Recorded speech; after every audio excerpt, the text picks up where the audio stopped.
Assalamualaikum warahmatullahi wabarakatuh. Sunan Muria juga memiliki keahlian kanuragan yang dibuktikan dalam kisah perkawinannya dengan Dewi Roroyono. Dewi Roroyono merupakan putri dari Sunan Ngerang, seorang ulama yang sangat dihormati oleh masyarakat karena kecerdasan dan pengetahuannya yang mendalam. Dia tinggal di Juwana. Suatu hari, Sunan Ngerang mengadakan perayaan untuk merayakan ulang tahun Dewi Roroyono yang telah mencapai usia 20 tahun. Beberapa tamu yang diundang termasuk Sunan Muria, Sunan Kudus, Adipati Patakwarak, Kapa, dan adiknya, Gentiri.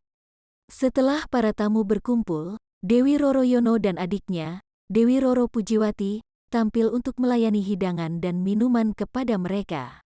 Kedua saudari tersebut memiliki kecantikan yang mempesona. Adipati Patakwarak melihat Dewi Roroyono sebagai sosok yang sangat cantik dan menawan, bagaikan seorang bidadari. Dia tidak dapat menahan diri dan mulai menggoda Roroyono, bahkan berperilaku tidak pantas dengan menyentuh tubuh gadis itu.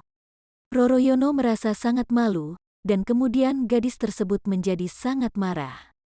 Dia sengaja menumpahkan minuman dari nampan yang dibawanya ke pakaian sang adipati.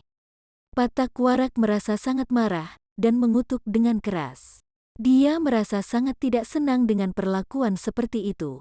Terlebih lagi, ketika dia melihat para tamu undangan menertawakan kejadian lucu tersebut, dia semakin merasa malu.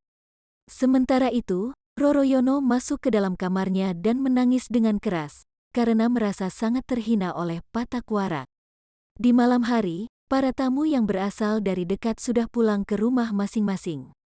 Namun, para tamu yang berasal dari tempat yang jauh, terpaksa menghabiskan malam di kediaman Sunan Ngerang, termasuk Patakwarak dan Sunan Muria.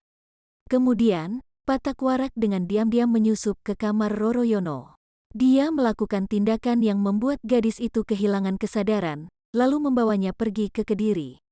Setelah Sunan Ngerang mengetahui bahwa putrinya telah diculik oleh Patakwarak, ia membuat sumpah bahwa siapapun yang berhasil mengembalikan putrinya ke Ngerang akan dijodohkan dengannya, dan jika orang tersebut perempuan, maka akan dianggap sebagai saudara Dewi Roroyono.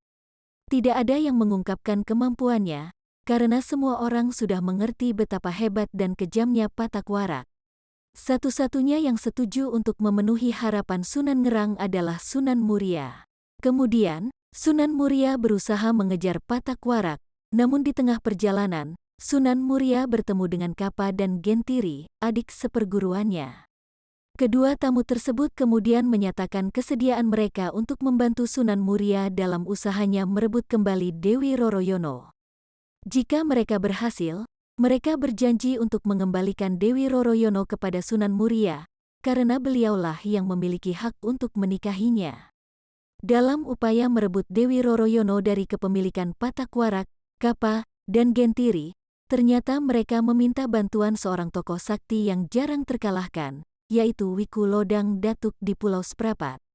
Upaya tersebut sukses, dan akhirnya Dewi Roroyono dipulangkan ke Ngerang dan menikah dengan Sunan Muria. Namun, seiring berjalannya waktu, Kapa dan Gentiri juga tak bisa menahan pesona kecantikan Dewi Roroyono. Mereka sangat bertekad kuat untuk merebut kembali Dewi Roroyono dari Sunan Muria. Keduanya telah menyepakati untuk menjadikan Dewi Roroyono sebagai istri mereka secara bergiliran. Gentiri pun berangkat lebih dulu menuju Gunung Muria. Namun, ketika dia berusaha untuk melaksanakan rencananya, dia tertangkap basah oleh seorang murid dari Sunan Muria, dan akibatnya terjadi pertempuran hebat. Akhirnya, Gentiri meninggal dunia di puncak Gunung Muria. Berita tentang kematian Gentiri cepat menyebar ke berbagai wilayah, namun hal itu tidak menghalangi niat Kapa. Kapa, yang cerdik, tetap melanjutkan rencananya. Ia datang secara diam-diam ke Gunung Muria pada malam hari. Dengan kecerdikannya, Kapa berhasil menculik dan membawa perempuan impian itu ke Pulau Seprapat. Seketika itu juga, setelah pulang dari Demak, Sunan Muria merencanakan perjalanan untuk mengunjungi Wiku Lodang Datuk di Pulau Seprapat. Setibanya di sana, Sunan Muria sangat terkejut melihat istrinya terbaring di tanah dengan kaki dan tangan terikat. Setelah mengetahui kedatangan Sunan Muria, Kapa segera meluncurkan serangan. Namun, serangan yang dilakukan Kapa dengan menggunakan aji kesaktian justru kembali mengenainya sendiri. Hal ini menunjukkan kehebatan ilmu yang dimiliki oleh Sunan Muria, yaitu mampu membalikkan serangan lawan. Akhirnya, Dewi Roroyono dan Sunan Muria kembali ke Padepokan dan menjalani kehidupan yang bahagia bersama.